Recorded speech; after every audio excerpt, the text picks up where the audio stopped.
America के न्याय विभाग की जेफरी एप्स्टीन से जुड़ी जांच में जारी किए गए नए दस्तावेजों ने एक बार फिर सियासी हलकों में हलचल मचा दी है।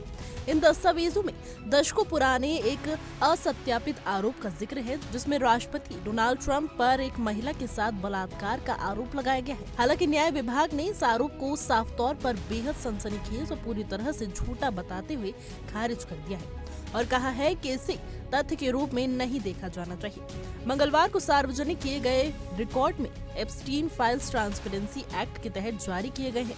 इस कानून के अनुसार जेफरी एप्स्टीन के आपराधिक मामले से जुड़े संघीय दस्तावेजों को सार्वजनिक करना अनिवार्य है। न्याय विभाग ने स्पष्ट किया है कि इन फाइलों में मौजूद कई दावे न तो सत्यापित है और न ही उन पर भरोसा किया जा सकता है। विभाग का कहना है कि किसी आरोप का फाइलों में होना उसके सच होने का प्रमाण नहीं है। इस मामले में न्याय विभाग ने एक असामान्य कदम उठाते हुए सार्वजनिक रूप से डोनाल्ड ट्रंप का बचाव किया है। विभाग ने कहा कि इन दस्तावेजों में शामिल कुछ आरोप 2020 के राष्ट्रपति चुनाव के ठीक पहले FBI को भेजे गए थे और उनमें कोई ठोस विश्वसनीयता नहीं पाई गई है। न्याय विभाग ने सोशल मीडिया प्लेटफॉर्म X पर कहा कि स्पष्ट रूप से कहा जाए तो ये दावे निराधार हैं और झूठे हैं। अगर इनमें जरा सी भी सच्चाई होती तो अब तक इन्हें राष्ट्रपति ट्रंप के खिलाफ राजनीतिक हथियार के रूप में इस्तेमाल किया जा चुका होता। जारी किए गए दस्तावेजों में कई तरह की कच्ची सूचनाएं और टिप्स शामिल हैं, जो वर्षों के दौरान संघीय एजेंसियों को भेजी गई है। इनमें एक कथित पीड़ित का दावा भी शामिल है, जिसमें ट्रंप और एप्स्टीन दोनों पर बलात्कार का आरोप लगाया गया था।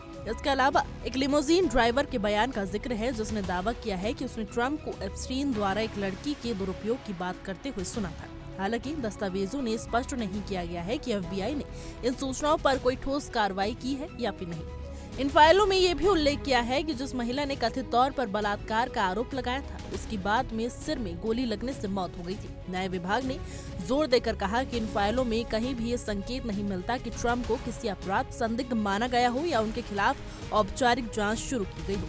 विभाग के अनुसार संघीय कानून प्रवर्तन एजेंसियों या अभियोजकों ने ट्रंप को भी कभी भी दोषी या जांच के दायरे में नहीं रखा।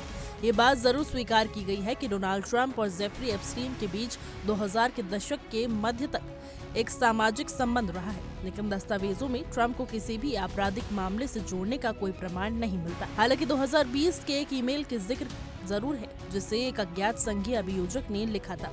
इस ईमेल में दावा किया गया है कि ट्रंप ने एप्स्टीन के निजी जेट से पहले बताई गई संख्या के कई ज्यादा बार यात्रा की थी और ये उस समय की बात है जब गिल्सन मैक्सवेल जांच के दायरे में थी। बाद में मैक्सवेल को नाबालिगों की तस्करी, यौन शोषण के 5 संज्ञेय मामलों में दोषी ठहरा दिया गया था। वहीं दूसरी ओर हाउस ओवरसाइट कमेटी में डेमोक्रेट्स के न्याय विभाग पर कवर अप का आरोप लगाया गया है। उनका कहना है कि दस्तावेज ट्रंप और एप्स्टीन के रिश्तों पर गंभीर सवाल खड़े करते हैं।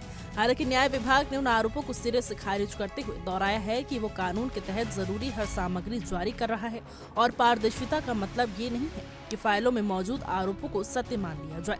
कुल मिलाकर ये पूरा मामला दिखाता है कि एप्स्टीन से जुड़े दस्तावेजों की रिहाई भले ही पारदर्शिता का नाम पर हो, लेकिन इसमें शामिल हर दावा सच हो ये जरूरी नहीं। न्याय विभाग का ये साफ संदेश है, आरोप और सबूत में फर्क समझना बेहद जरूरी है।